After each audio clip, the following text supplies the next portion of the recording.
উত্তর চব্বিশ পরগনায় হাবড়া রেলের পক্ষ থেকে জমি ও দোকান উচ্ছেদের নোটিশ দেওয়াকে কেন্দ্র করে তীব্র উত্তেজনা সৃষ্টি হয়েছে।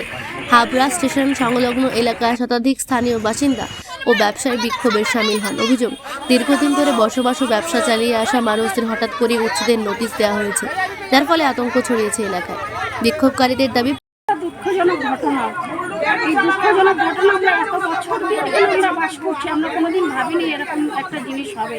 পরিবর্তনের যুগে এসে যে এমন পরিবর্তন হলো, মানুষকে উচ্ছেদ করে দিচ্ছে, এটা তো ভাবার বাইরে একদম। আমাদের কোনো আইডিয়ার মধ্যে নেই। তাহলে আমরা এখন কোথায় যাব বলেন? আমরা তো এখানে থেকে কাজকর্ম সব কিছু সুবিধা সুযোগ সব কিছু আছে, আমরা কাজও করে এখানে সংসার চালিয়েছে মানুষ। এখন মানুষ কোথায় যাবে? যদি মাথার উপরে চাপটাই না থাকে তাহলে কর্মটাই তো বৃথা।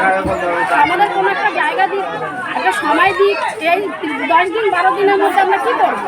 আমাদের তো কোথাও যাওয়ার কোনো জায়গা নেই। কি চাইছেন আপনি? আমরা চাইছি আমাদের একটা বাসস্থান দিক, একটা ব্যবস্থা করুক, তারপরেই আমরা একটা জায়গাতে আসতে পারি। পুনর্বাসনের কোনো স্পষ্ট আশ্বাস ছাড়াই এই নোটিশ দেওয়া হয়েছে। এর প্রতিবাদে রেল কর্তৃপক্ষের বিরুদ্ধে স্লোগান তোলেন স্থানীয়রা।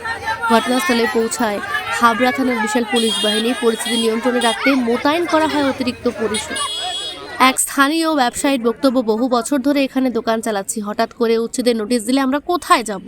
যদিও রেল কর্তৃপক্ষের দাবি রেলের জমি দখলমুক্ত করতে এই পদক্ষেপ নেওয়া হয়েছে বলে আগেও নোটিশ দেওয়া হয়েছে।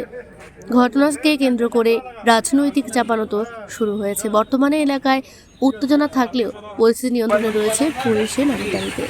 কি বলবো, আমাদের থাকতে দিন আর আমাদের জায়গা দিন, থাকতে দিন, কিন্তু আমরা কোথায় যাব?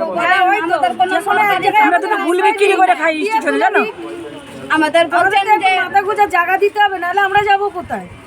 আমাদেরও বাচ্চা কাচ্চা আছে, ছোট ছোট ছেলে মেয়ে, তাদের আমাদের যদি সেরকম থাকতো তাহলে কি আমাদের জায়গা থাকতো? বাচ্চারা তো খেতেও খেতে পারে না, ছোট ছোট বাচ্চা নিয়ে কোথায় যাব আমরা?